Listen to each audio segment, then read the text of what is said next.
Atenção, esse podcast não é recomendado para pessoas sensíveis, pois pode conter a descrição de violência psicológica, física e sexual. Não diga que você não foi avisado. Continue agora por sua conta e risco. Nobody. I'm nobody. I'm a tramp, a bum, a hobo.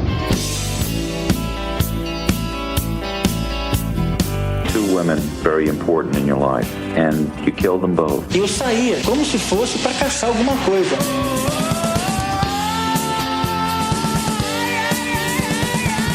I got this fantasy. I started working out this fantasy online.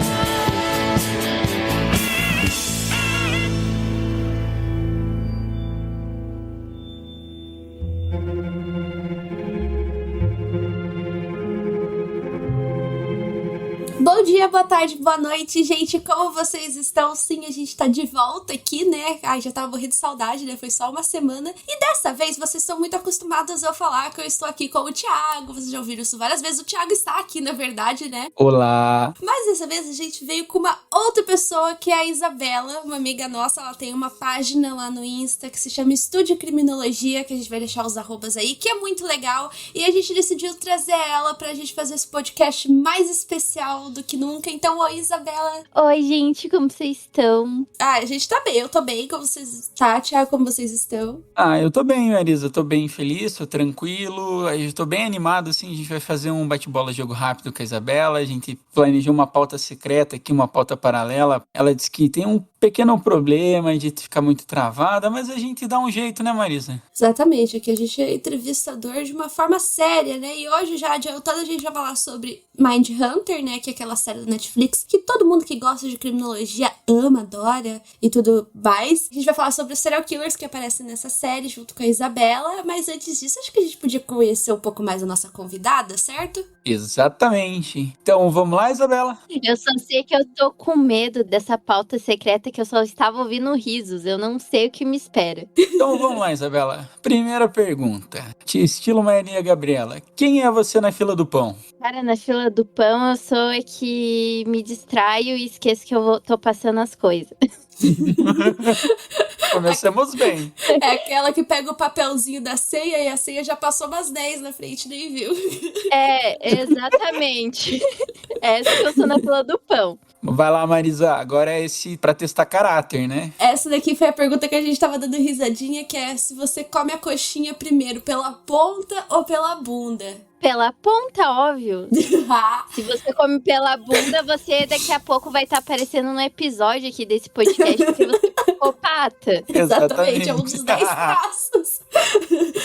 Nada contra, se você aí que tá ouvindo esse podcast come pela bunda, tá bom? Nada contra, por favor, não nos processe, né? Mas vamos adiante, que é qual é a ordem que você come a sua tortuguita. Isso também é pra ver o seu caráter. Então, cabeça, as patinhas e depois o rabinho, né? Parabéns, nossa, passou no teste. Parabéns, passou no teste. Passou no psicotécnico. Exatamente, passou no psicotécnico. A outra pergunta que a gente trouxe é porque isso tem muito a cara minha do Thiago, que é qual a sua teoria da conspiração favorita? A da Avril Lavigne está morta. Eu descobri isso lá na época do Orkut ainda. Eu via várias e várias vezes aquele blogspot que tinha da Avril está morta. Eu simplesmente amava. E ainda amo essa teoria. Boa teoria. Eu achei bem inusitado, mas eu amei. Exatamente, porque é muito raiz, né, Marisa? Nossa, blogspot. sim. Blogspot, gente. Até eu tinha blogspot. Eu tinha 10 anos, nem sabia escrever, mas estava lá. Você chegou a ter Orkut, Marisa? Teve, né? Eu era tão criança que eu lembro que eu fiz mas eu usei, um dia só. Nossa, eu lembro que uma galera de, eu tava com, sei lá, meus 13, 14 anos, e a galera tudo jogando aquele joguinho da Fazenda, e era... Eita, feliz! Isso, exatamente, e a galera ficava, 10 horas aqui, e aquilo era, meu Deus do céu, era pior que droga. Foi um surto a colheita feliz, gente. Foi o surto, assim, do século. Nossa, com certeza. Sim, era um delírio coletivo total. Nossa, minhas tias falavam, nossa, eu vou roubar essa colheita. E daí, era assim, a mesa de Natal era falando sobre isso, assim, a família inteira. Então, agora o próximo surto coletivo vai ser o tiozão boomer que vai passar grana por WhatsApp. Eu já vejo fraudes acontecendo, tipo, por favor, se você acredita em Deus, coloque R$ 30 nessa conta. Umas coisas assim.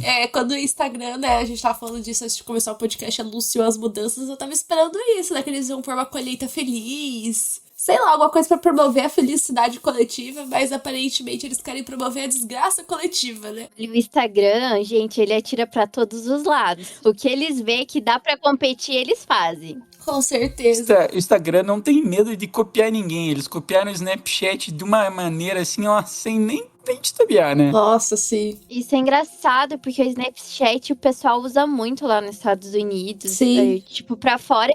E aqui não, é Instagram e é só isso. Eu sinto saudade do Snapchat. Eu sou um pouco raiz. Eu gostava do Snapchat, falar isso. Mas vamos voltar para as perguntas que a gente tá enrolando demais, mas é bom enrolar. Bora lá. Por que você cursa criminologia? E o que te motivou a fazer esse curso? E como você vê essa área no Brasil? Agora é uma pergunta um pouco mais séria. Eu vou dar uma resumida, gente, porque né, ninguém merece, mas resumidamente, eu nunca fui uma pessoa que gostei muito de estudar. Eu odiava, mas eu sempre gostei de crimes. Então, eu pedi o livro da Ilana Cassoy, aquele lá da Dark Side, que é tipo os 2 em 1, que é o Louco e Cruel e Serial Killer Made in Brasil. E lá eu descobri, né, que ela era criminóloga, mas ela só tinha pós-graduação na época, né? Não tinha uma graduação de criminologia. E daí eu descobri o termo psicologia forense. Daí eu falei, vou fazer psicologia mesmo, 5 anos, e depois eu faço a pós. No fim, eu fiquei totalmente devastada na faculdade de psicologia, eu não aguentava mais. Só que daí no mesmo ano, graças a Deus, já abriu criminologia. Então, tipo, no segundo período eu já tranquei, fui pra criminologia. Eu fiquei apaixonada. É a única faculdade, assim, que eu me vejo, assim, realmente fazendo. E a área aqui no Brasil, o pessoal acho que romantiza demais, assim, porque pensa que realmente vai ser fácil igual o Mindhunter, que vai chegar e vai ter concurso toda hora, que eles vão poder trabalhar de uma forma também privada. E não é assim. A minha turma, na verdade, é a primeira que vai se formar em criminologia em uma graduação. Então, a gente não sabe como vai ser. As pessoas me perguntam, mas o que você vai fazer? Eu falo, gente, eu não sei, eu não faço ideia do que eu vou fazer, porque é muito nova a área. Eu vou estar descobrindo junto com o pessoal. Conforme eu vou descobrindo, eu vou mostrando aí pelas redes sociais e as pessoas vão descobrindo, porque é muito difícil ainda aqui no Brasil. E até para conseguir estágio eu vejo um pouco de preconceito. Eu, por exemplo, eu estudo medicina legal, eu estudo direito penal, eu estudo sociologia. Então, tipo assim, eu tenho já uma base boa. E às vezes tem estágio para pessoal do direito. E é uma coisa que um criminólogo pode fazer. Eu ligo na delegacia, só falta os caras me xingar.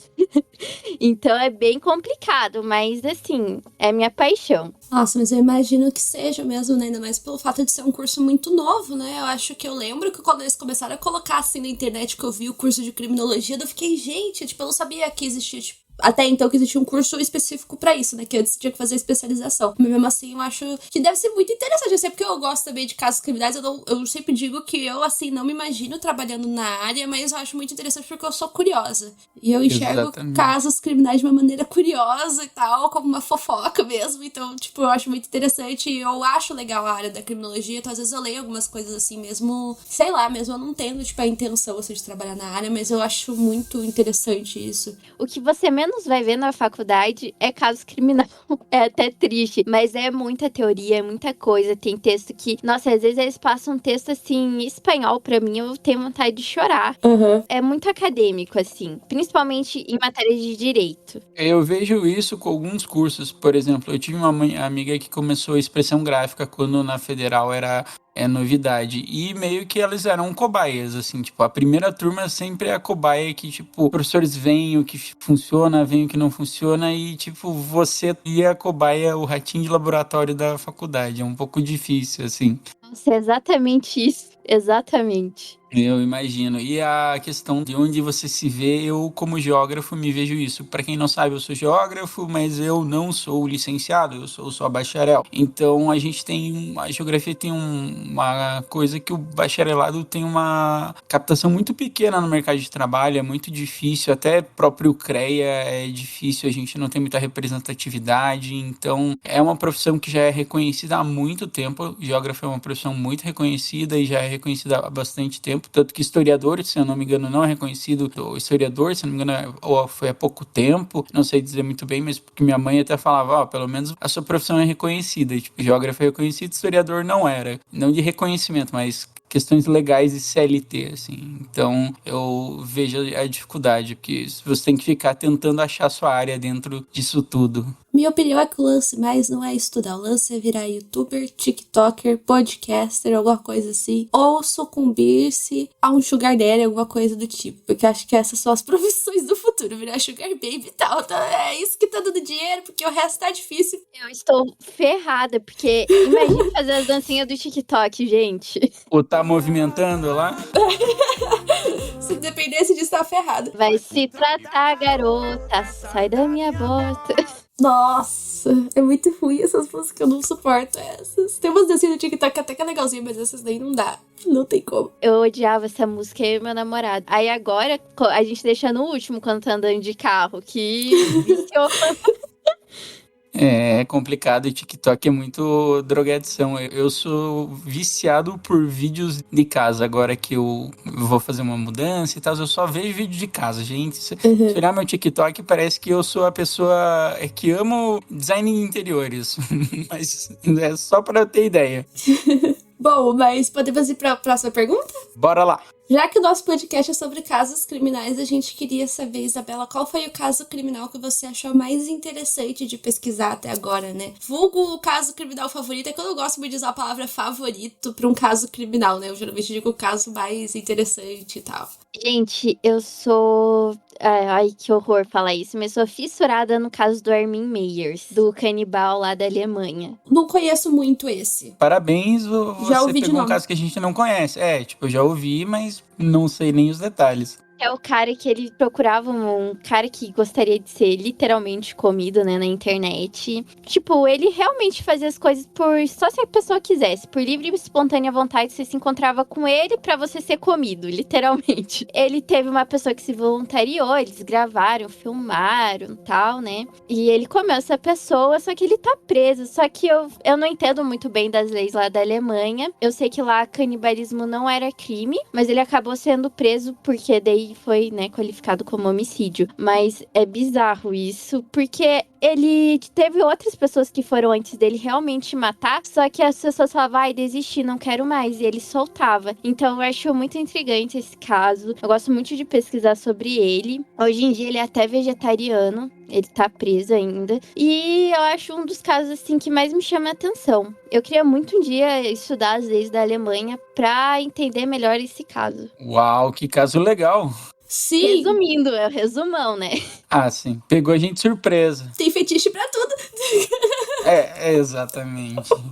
Inclusive, você chega a gostar de Dexter, Isabela? Eu tô na segunda temporada. Agora que eu tô de férias que eu vou assistir. Você chegou a ler o livro? Porque tem um dos livros do Dexter que é sobre isso. Tipo, trata sobre esse canibalismo voluntário, basicamente. Não sabia que Dexter tinha livro. Tem, é muito melhor do que série. Tipo, muito melhor. Caramba. 8 livros, eu tô no 6º. Eu sou por fã de Dexter e recomendo. Eu tenho um pouco de dificuldade, eu não sei se é ficção, mas normalmente eu leio só mais coisa real, assim, eu não sei o que eu tenho contra ficção. Nada contra ficção. Eu percebo que a maioria do pessoal dos casos criminais é assim.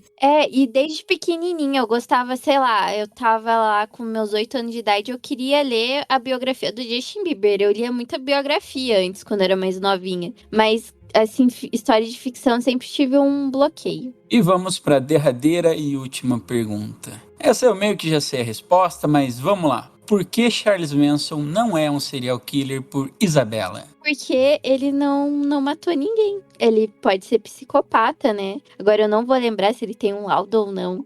São tantos casos, mas ele não matou ninguém. Então, pra você ser um serial killer, você tem que matar. E você tem que ter uma sequência ali, tudo certinho. Aquelas, tudo certinho. Pra profissão de serial killer, gente, é isso. E pra ser um sprayed killer? Você precisa matar em massa, né? Por exemplo, o caso do McDonald's, que vocês já falaram aqui. Olha lá, mas acho que é isso. Fanzoca, olha só.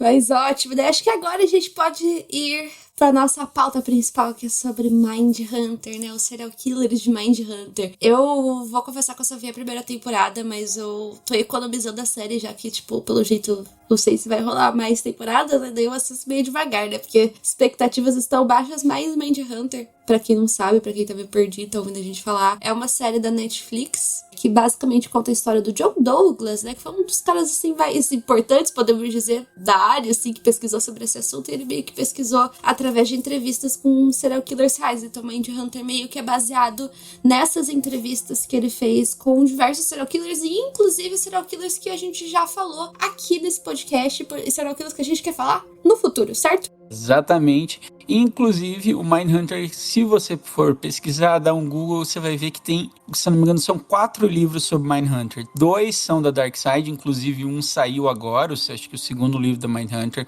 Dark Side, só que eu acho que esse não é escrito pelo John Douglas, é para um outro investigador. Tem o da Intrínseca, que é o Mindhunter escrito por John Douglas, e tem a da HarperCollins também, que é sobre outros serial killers que também apareceram. Então, são 4 livros que tem sobre Mindhunter, só para vocês saberem, porque às vezes vocês dão um Google lá e vocês ficam meio confusos, porque tem muito livro e tal, mas são 4 livros e eles são diferentes, cada um trata uma visão diferente. Beleza? Beleza. Isabela, o que você achou da série? Suas impressões iniciais, assim, da série, o que você achou? Você gostou, não gostou? O que te chamou a atenção? O que você achou ruim? Vamos lá. Gente, eu sou suspeita pra falar de Mindhunter, porque eu sou, assim, cadelinha da série, né? Inclusive, quando saiu, foi o que eu mais quis ainda pra trabalhar com investigação e nesse mundo criminal, né? Foi na mesma época que eu li o livro, e daí saiu a série, né? O livro da Ilana, no caso. E, nossa, eu fiquei fissurada, assim, na série. É minha série favorita. E eu acho muito boa, assim. É claro que tem algumas coisas ali que o pessoal dá uma forçada pra daí ficar mais interessante. Tanto que quando eu li a primeira vez o livro, eu achei muito chato, porque eu tinha assistido primeiro a série, né? E a série tem, querendo ou não, tá ali pra te prender, pra você continuar assistindo. E o livro já não é tão assim, né? E eu falava, nossa, eu não acredito, que livro chato, não faz jus à série. Só que o livro, a história é real. E eu peguei pra reler ele no final do ano passado e eu comecei a amar também de novo o livro. Fiz as pazes com ele. Mas eu acho uma série incrível. Eu conheci muitos casos por ela, né? E também me deu uma visão maior, assim, de como que surgiu isso. Porque antes não tinha. Como que as pessoas classificavam um serial killer, o que não é? Então, eu achei ótimo isso. Eu vejo da mesma forma também, mas assim, acho que o que mais assim me surpreendeu, né, porque eu fui ver Mindhunter já sabendo, assim, tipo, sobre o que se tratava e tal, foi que, sei lá, eu fico realmente pensando aonde que eles conseguiram os atores, qual que foi o pré-requisito, assim, como que eles conseguiram, porque, tipo assim, sei lá, gente, eles são muito parecidos com os serial killers de verdade. Claro que tem um lance de maquiagem ali, mas mesmo assim, tipo, eu digo que foi o que mais me chamou a atenção, porque, tipo, não é só a aparência que é parecida, assim, principalmente é... Jeito de falar, né?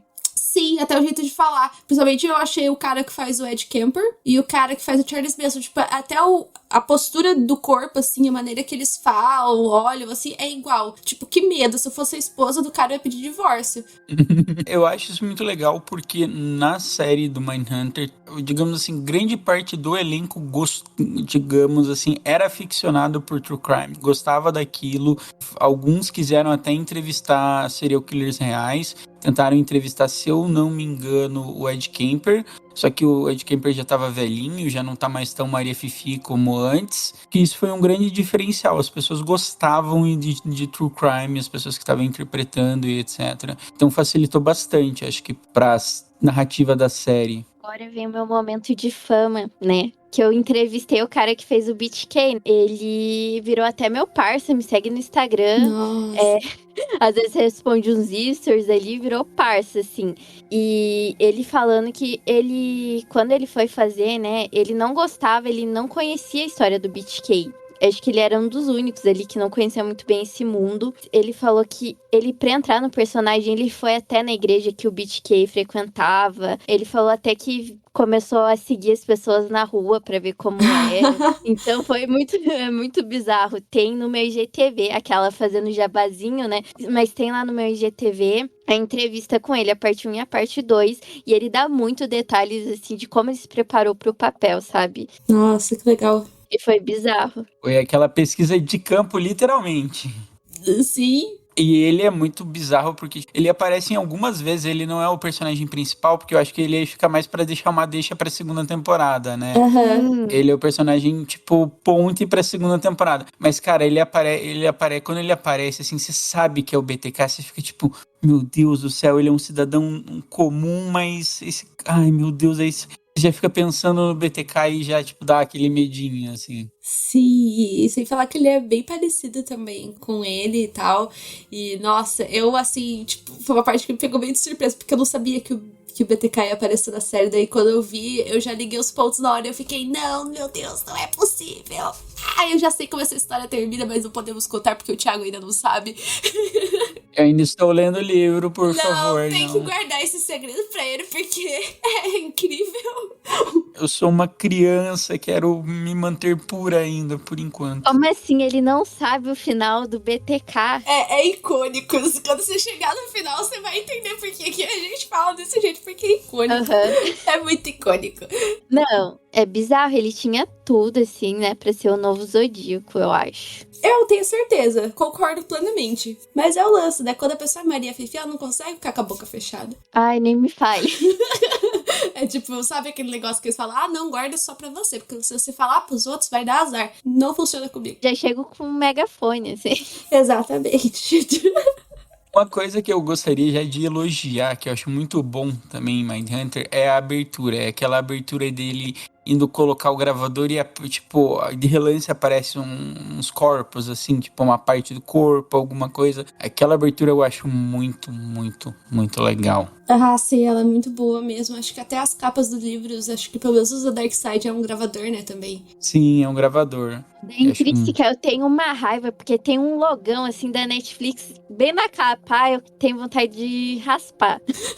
É aquela contra capas de série? Não, é tipo na capa mesmo. Não, mas eu digo você é aquela pessoa que odeia quando, tipo, tem a capa do livro e aí tem aquela capa quando cria a série, você é aquela que é contra isso? Eu sou super contra. Eu sou. Eu odeio porque o meu Mar de Monstros do Percy Jackson é a capa do filme. É, tipo, horroroso. Horrível. Aí é ruim porque todos os meus outros não são a capa do filme. É só esse. Daí fica... Enfim, dá um toque, assim, tipo, não sei explicar. Mas acho que a gente pode falar de cada serial killer, um por um. O que vocês acham? Pode ser. Então vamos começar por aquele que vem primeiro.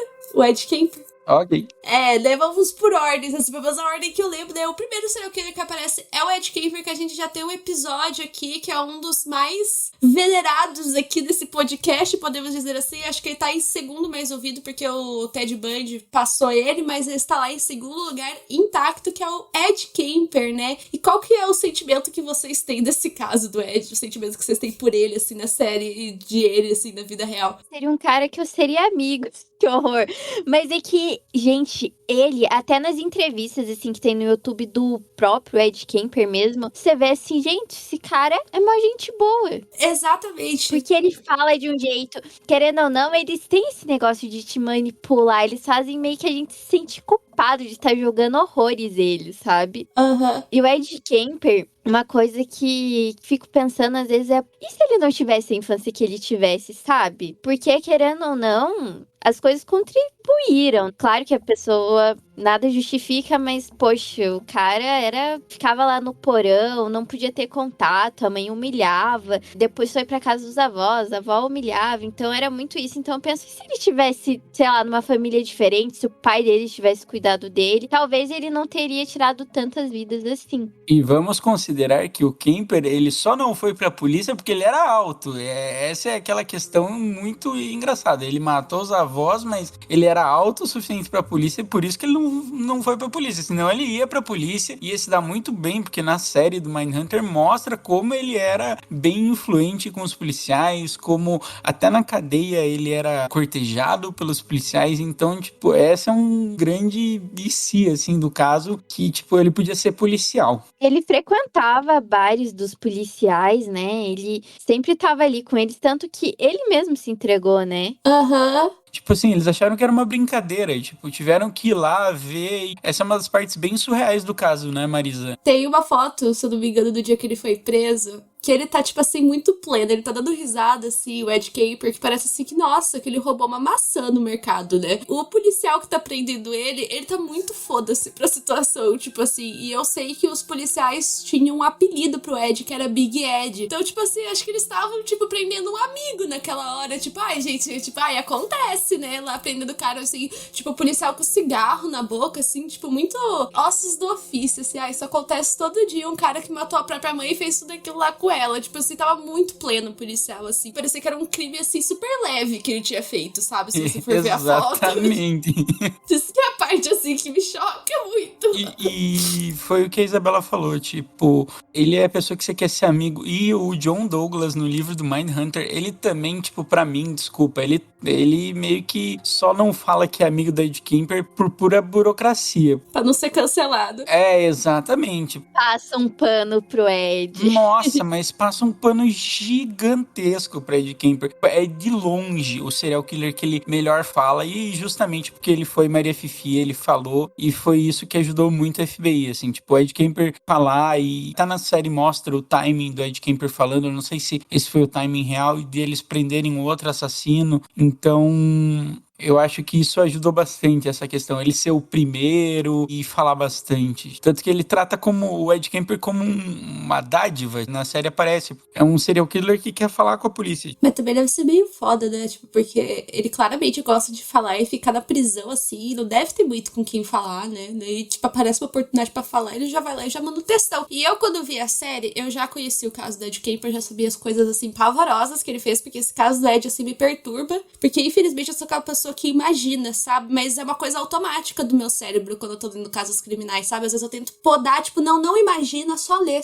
E eu não consigo, às vezes, fazer isso. E o do Ed, às vezes acontece isso. E assim, se você for ver entrevista real, é meio parecido, só que o ator da série, ele faz de um jeito, assim, que você tá vendo ele falar, que você pensa, ai, como ele é legal, né? Tipo, ele ganha sua simpatia, assim, e aí você lembra, assim, o que ele fez, você pensa, não, calma. Só que aí é que tá, o pessoal às vezes esquece, porque, querendo ou não, na série e nos documentários, né, nas entrevistas que tem com ele sempre foi, assim, muito pleno, muito colaborando, né, com o entrevistador, e as pessoas esquecem, assim, o que ele fez. O que ele fez foi, assim, horrível, sabe? É horrível, só que, querendo ou não, a pessoa dá aquela passada de pano, porque esquece, porque a gente tá vendo só ali a entrevista, às vezes a gente acaba esquecendo, só vai lembrar depois de uns minutos. Exatamente, tem uma parte da série que o Ed, ele começa a falar como ele fazia com as vítimas, e aí ele pega na garganta do Holden, que é o policial, e tipo, daí ele nota quão forte o Ed é, porque tipo, ele aperta um pouco e ele já começa a ficar, tipo, sem ar, assim. Não sei se você lembra dessa parte. Eu lembro dessa parte, mas, gente, às vezes me perguntam, assim, né, se eu entrevistaria o Ed Kemper, assim, supondo se desse, eu fico, gente, eu tenho 1,65 m. Eu ia me cagar de medo. Você tem 1 metro e quanto? 1,65 m e o Ed tem 2,10 m. Tu imagina. Eu tenho 1,50 m, imagina esse homem do meu lado. Então, tipo, esse é o meu medo. Tipo, nas fotos dá pra ver que ele tem uma mão gigantesca, assim, tipo, homem gigante, assim. Até é engraçado as fotos, porque, tipo, ele tá lá em cima e os policial embaixo, assim. Esse é meu receio, até, tipo, né? Tanto de entrevistar ele, de ficar perto do cara. Então, descobrimos aqui que todo mundo é um bando de hobbit. Eu tenho 64, então é todo mundo baixinho aqui. Não, mas nessa daí eu tenho que me orgulhar que eu venci. Isso aí. Vocês entrevistariam o Ed Kemper se vocês pudessem? Vocês fariam alguma pergunta pra ele? Nossa, super! Eu faria. É aquela questão, eu sou aquela pessoa neurótica que queria estar super mega preparado, mas eu entrevistaria. Acho que eu já contei pra você, né, Thiago, que eu sonhei com o Ed Kemper 2 vezes e num dos meus sonhos você tava, né? Medo. Eu e a Marisa, a gente é muito amigo, assim, a gente conta várias coisas, é bem engraçado. Sim, eu sonhei. Um sonho foi que, tipo, eu e o Thiago, a gente tava indo entrevistar o Ed Kemper, só que, tipo, era a versão dele mais velha. Aí, depois que a gente entrevistou ele, a gente tava esperando, assim, pra sair da cadeia, só que o Ed apareceu junto com os policiais. Daí ele foi, deu um beijo na testa do Thiago. Thiago imóvel, assim, congelado de medo. Eu me cagaria de medo, desculpa aí, mas... E pra mim, ele só olhou assim e foi embora. Aí o outro sonho que eu tive aí foi a versão jovem do Ed Kemper, que a gente tava no Carrefour. Eu não sei se eu contei isso pro Thiago. A gente tava no Carrefour. Não. Brincando de esconde-esconde. Só que quem tava se escondendo era eu e quem tava procurando era ele. Então imagina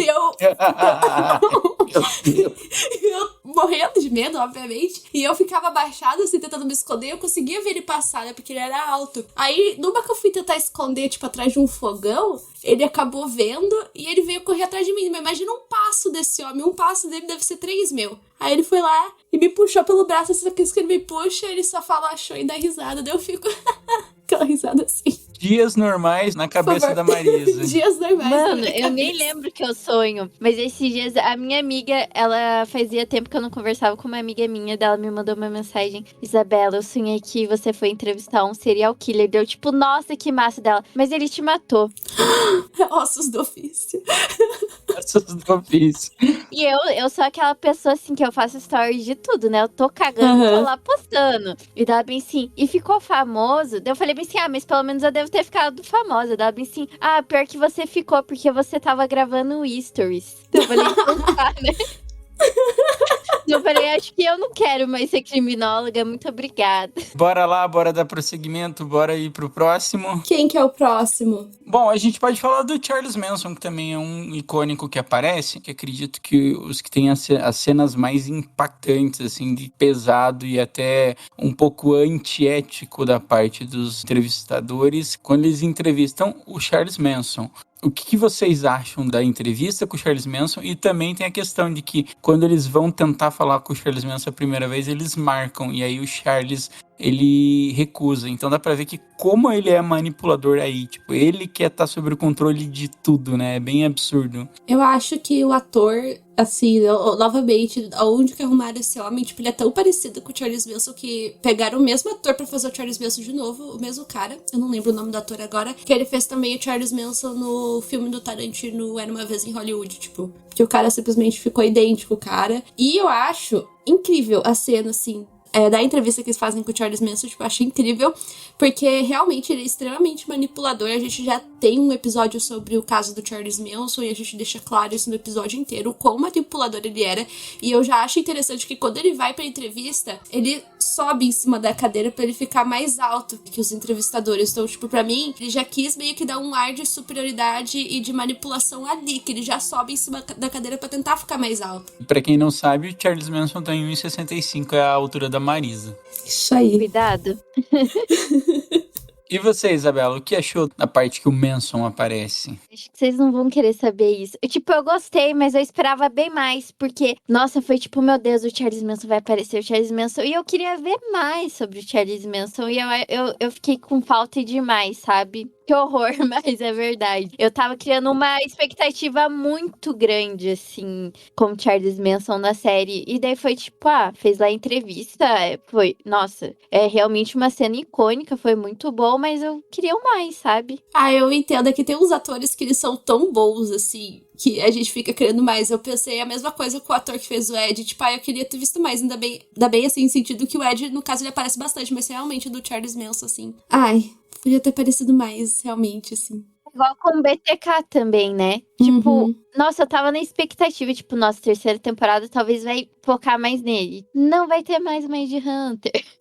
Tem que fazer protesto lá pra Netflix, que não é possível. Bora protestar, subir as hashtags aí, porque realmente é difícil. Eu gostei. E o pior é que o BTK, vamos falando do BTK, não vamos falar do final do BTK, mas falando do BTK, ele aparece em várias vezes, mas ele nunca é o principal. Ele sempre aparece como o secundário ou pra dar um ar de suspense ali na série. Paralela, né? Sim, é como se ele fosse uma história à parte que tá rolando ali em tudo isso e pronto. Mas acho que considerando, assim, o caso, assim, e quando, assim, que ele acaba, eu acho que, a intenção deles realmente era jogar, o BTK pra terceira temporada, pra quarta, se tivesse, assim. E a gente até esqueceu de falar por que eles começam a fazer essas entrevistas. Então vamos lá, eu vou dar um resumão. O FBI foi por muito tempo comandado pelo J. Edgar Hoover, que foi um figurão que comandou o FBI por vários anos. Então ele sabia o podre de todo mundo como chefe do FBI, ele sabia o podre de tudo que é presidente que passou. E ele meio que não dava muita bola para essa questão de psicologia e criminologia. Ele não dava muita bola para isso. E quando ele morre, que o FBI começa a dar um pouco mais de abertura, novas ideias começam a aparecer. E a série, ela trata bem essa parte da ciência comportamental entrando no FBI. Porque que antes era um jeito meio dicotômico, vou até dizer meio burro, que era assim, você queria entender um caso e qual era a motivação do caso. E era isso, você tinha uma motivação, um meio e o criminoso. Só que acabou que os crimes começaram a ficar, digamos, que eles chamam de aleatório. Você não conseguia achar um padrão, um porquê, um pra quê. Aí eles não sabiam mais tratar sobre isso. Eles não sabiam tratar com casos violentos, casos criminais. E aí eles não tinham nem aquela denominação que a gente tem hoje de serial killers. Então eles vão começar a fazer porque é o começo da metodologia da ciência comportamental criminal dentro do FBI. Você quer falar um pouco sobre isso, Isabela? Eu vejo que tem muito preconceito. É uma coisa igual eu tava falando no começo do episódio. Na série até mostra isso, que tinha muito, ai meu Deus, isso não funciona. Porque eles tiveram que ralar ali pra conseguir o espaço deles, né?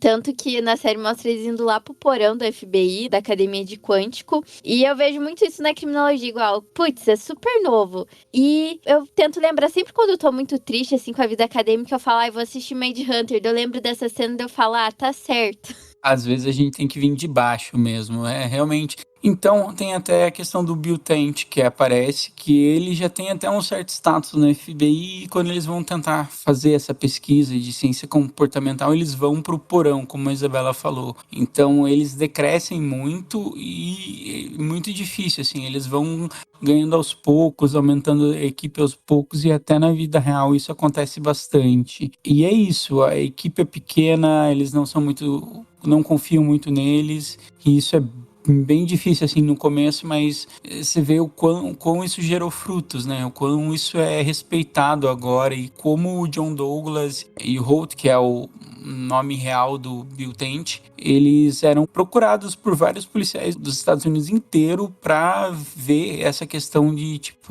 perfis criminais, como eles traçavam os perfis criminais. Outro serial killer que aparece que eu acho bem interessante, assim, principalmente passar que ele está vivo também, é o filho de Sam, que o nome verdadeiro dele era David Berkowitz. Não sei se fala assim, o sobrenome dele é meio complicado, mas o primeiro nome dele é David. Esse caso ele é bem louco. Acho que com certeza a gente vai fazer um podcast só sobre ele, né? Mas é bem louco, assim, porque a cena que eu lembro dele na série é dele querendo falar que ele quer provar para as pessoas que os demônios existem, porque no caso dele tem toda uma questão com seita que ele participava, e também porque ele dizia que ele fazia isso ao mando de espíritos e por aí vai. Ele também joga a culpa do cachorro, né?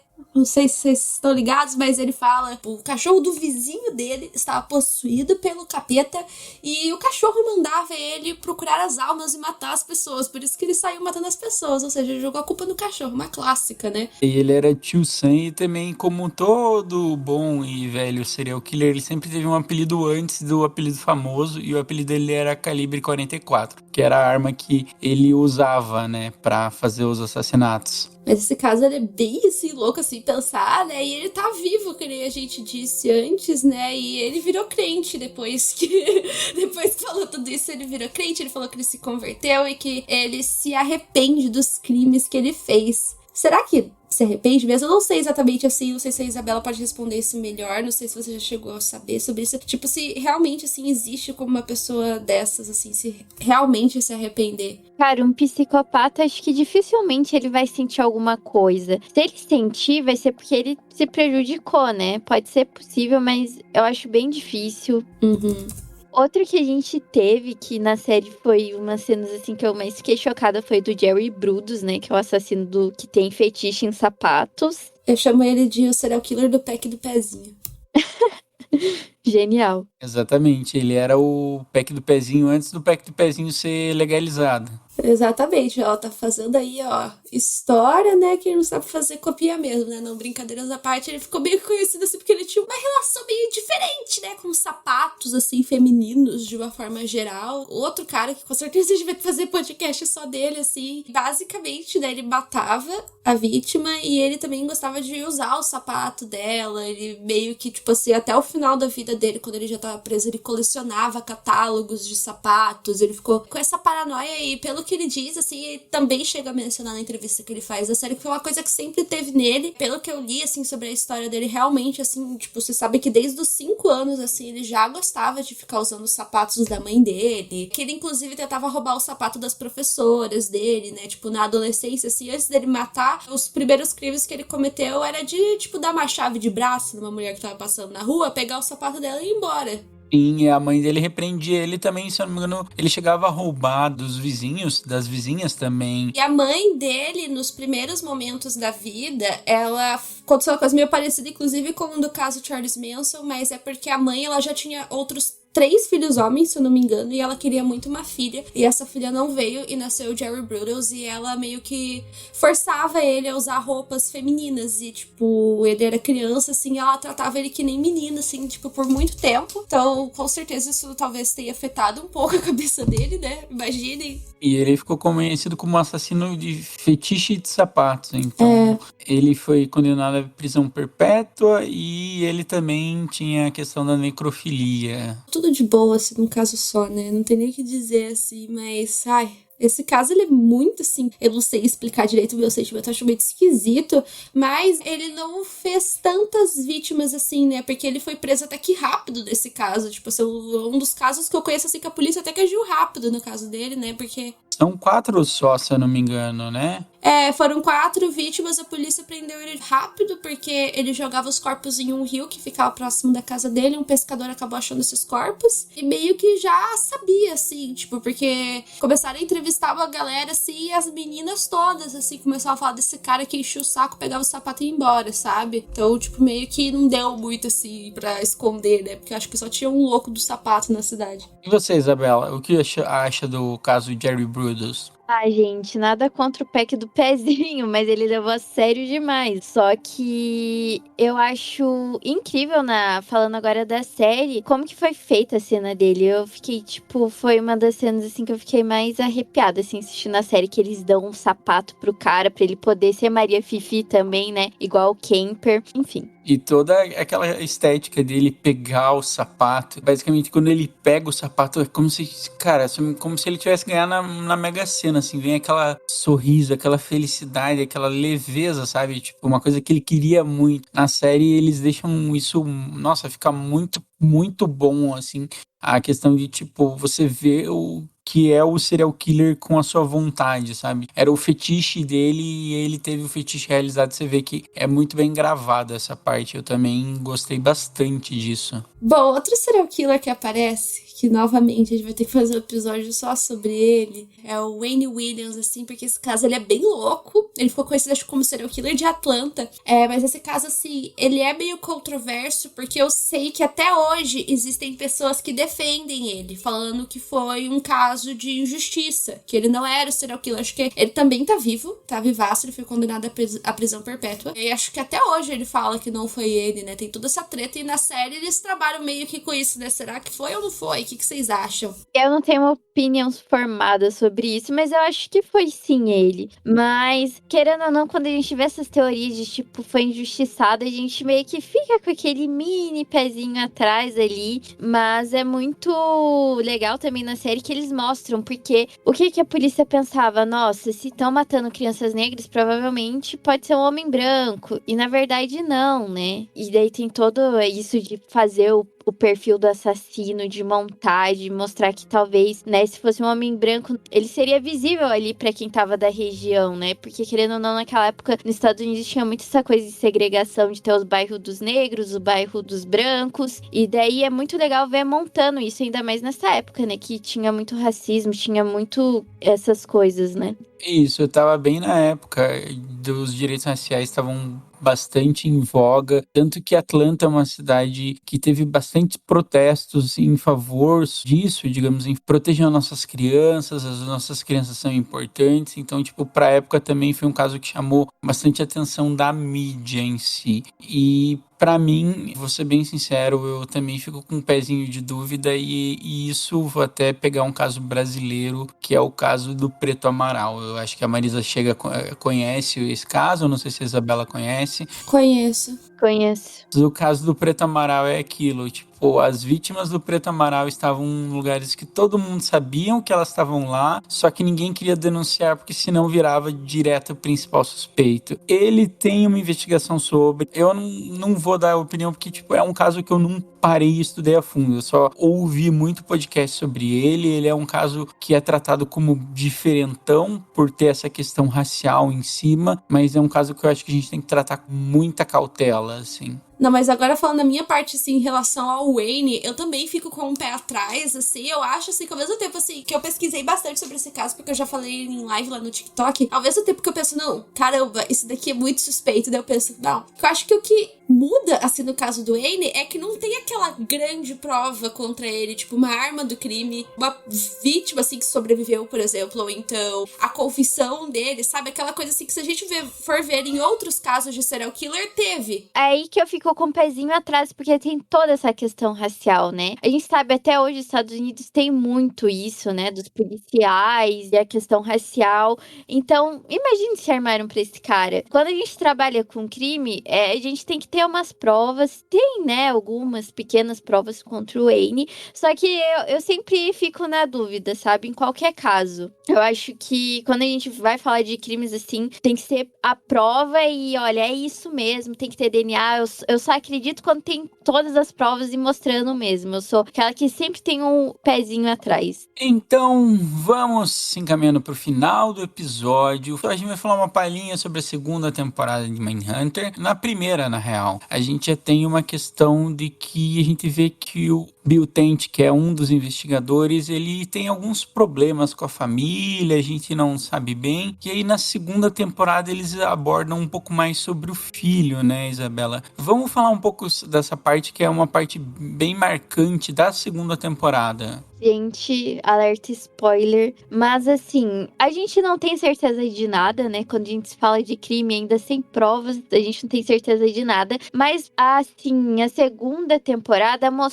focou bastante no filho, né, do Bill, e mostrou que talvez ele poderia ter assassinado uma criança, né? Porque eles encontraram um bebê, né, numa cruz, e era numa garagem que a criança estava brincando, né, que se eu não me engano era da casa deles também, e a série vai mostrando muito isso, e daí foca, tipo, na criança fazendo aquelas caras sinistras, assim, tipo de criança do mal.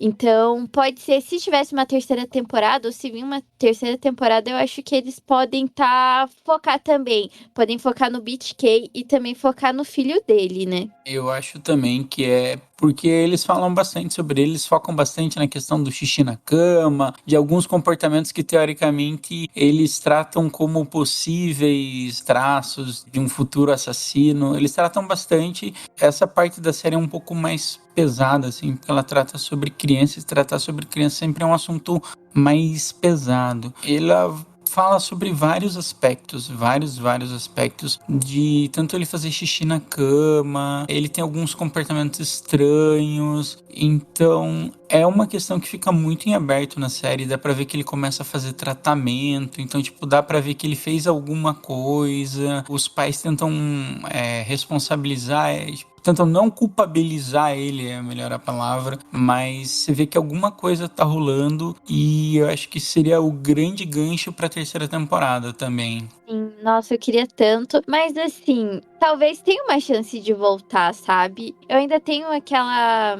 esperancinha no fundo do coração, até porque o Sony tava postando no Instagram esses dias uma foto do BTK, né? E ele bem assim, manifestando pra que na terceira temporada eu vou atuar melhor. Tenho o carinha, né, que interpreta o Bill da série, no Instagram dele, ele também sempre tá falando notícias sobre Mindhunter. No começo do ano vazou que talvez teria uma terceira temporada, pode ser que tenha. Então tá tudo meio que em aberto, assim. Ficaremos no aguardo. E Marisa, como a gente não vai ter um momento 5 centavos, vamos fazer um momento de descontração, alguma coisa assim? Podemos sim, por que não? E agora eu acho que é um momento importante, na real, Isabela, a gente já tá se encaminhando pro final. Faz o seu jabá aí, fala o que você gosta de fazer, fala pra onde eles têm que seguir. Até pode falar do podcast que você queria fazer, mas não deu certo. O que você quiser falar, tá aberto, a palavra tá aberta pra você. Agora você tem o seu tempo. Ai, gente, é o meu momento da fama. Então, gente, eu tenho um Instagram, eu foco mais no Instagram pra falar sobre casos criminais. Com essas novas atualizações aí dessa rede social muito louca, eu não sei como vai ficar, mas a princípio eu gravo bastante Reels. Os Reels não são contando caso, mas é tipo mais umas piadocas, assim, que é cringe, como a nova geração diz, né? Mas eu gosto de fazer. Eu também faço bastante post, né, sobre vítima ou sobre o assassino em si, né, conta a história certinho, o passado dele, como que foi quando ele começou a matar e depois como foi o fim dele, né. Também falo curiosidades de música, faço uns memes. Também nos stories eu sempre compartilho minha rotina como uma estudante de criminologia. Sempre tô aberta também na DM, porque as pessoas têm muita dúvida, né, por ser uma graduação tão nova. Então é isso. Então agora eu também tô investindo mais em GTV, eu já gravei alguns bem legais sobre a minha experiência com a graduação de criminologia. Então, se vocês tiverem curiosidade, vão lá me seguir, Study Criminologia. Eu agradeço porque era muito difícil achar você com study.criminologia. Nossa, eu vivia esquecendo o ponto e eu nunca te achava, sério. Gente, uma dica aqui da social media que baixou em mim. Vocês querem ter um Instagram reconhecido? Não coloquem o ponto. E isso que o Instagram corta, às vezes, o seu alcance. Aí, tirando o ponto, as pessoas começaram a me conhecer mais. Como a gente tem nas partes finais, faz um tempinho que a gente não faz. Não esqueçam de seguir a gente nas redes sociais. Segue a gente no Spotify. Dá aquelas 5 estrelinhas no querido agregador da Apple. E se você quiser, interage com a gente, né, Marisa? Interagir com a gente é sempre bom. E também tem a novidade do Pix, que é para esse mês do Julho Criminal. A gente até sequelou sobre a questão do Julho Criminal, né, Marisa? Exatamente, né? A gente tá num mês especial aí, galera. Vai ter episódio toda semana. O episódio da semana que vem vai ser sobre o Jimmy Cooper. Caso bem louco, que eu tenho certeza que vocês vão gostar.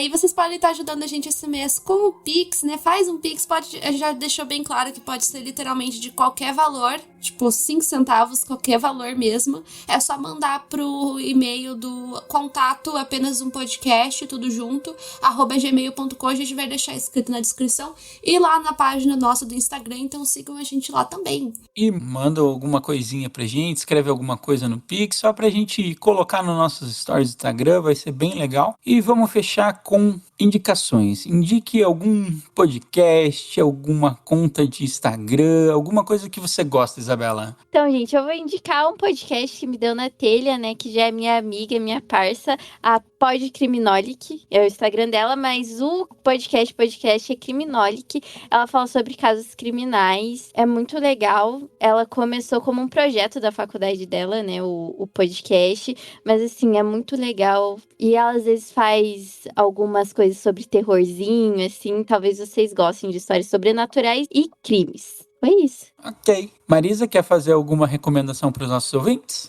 Por enquanto eu ainda estou lendo o livro do BTK. Eu li o livro de Columbine e, nossa, eu amei aquele livro. Eu e o Thiago, a gente leu pro episódio anterior. E eu não sei ainda, mas eu já gostei bastante, que é o que eu vou ler em seguida, que vai ser a história em quadrinhos sobre o Green River Killer. Eu já tô bem ansiosa, na verdade eu já folhei a história inteira, mas eu vou ler com calma. Eu estou recomendando porque eu sei que tem gente que fala pra mim, eu queria ler livro de caso criminal, só que eu tenho preguiça, eu não tô acostumada a ler, e eu sempre acho que história em quadrinho vai um pouco mais fácil, então de casos criminais eu sei que tem essa do Green River Killer. Rio Verde Supermercado, sempre com você. Tá em inglês mesmo o nome, mas a história em quadrinho tá em português. E também tem uma outra história em quadrinho que essa eu não tenho ainda, mas eu sei que ela é muito boa, que é sobre o Jeffrey Dahmer, que se chama Meu Amigo Dahmer. Mas esse eu não sei ainda, essa foi uma recomendação de outras recomendações que eu recebi. E você, Thiago? Vamos lá, essa semana tá tão corrida. Pra quem não sabe, eu tô, virando um pai de família. Recomenda a marca de fralda, assento de ônibus, então. Eu vou ser sincero com vocês. Sabe uma coisa que eu vou adotar? Eu vou adotar fraldas reutilizáveis. Aí todo mundo olha e fala, puta, fralda reutilizável, você já pensa aquela fralda de pano e etc. Não, é tipo uma fralda, basicamente, que é uma fralda que você coloca como se colocasse um absorvente embaixo e basicamente você só tira o absorvente, você, vira ele no vaso e dá uma limpadinha assim e fechou. Eu tô comprando ele da China já. Nossa, eu sou aquela pessoa meio retardada, sabe? Eu olho muito, 50 bilhões de vídeos pra comprar um negócio. Eu compro uma geladeira, 3 meses pesquisando na geladeira, eu sou uma desgraça. Então, eu acho que usem fralda reutilizável. Eu acho que a gente tem que pensar um pouco sobre o consumo que a gente faz. E é isso aí, mas acho que por hoje é só, pessoal. Podem dar os seus tchau. Tchau, tchau. Isso aí, pessoal. Tchau. Até a semana que vem. Tchau, gente. Muito obrigada e tchau, tchau.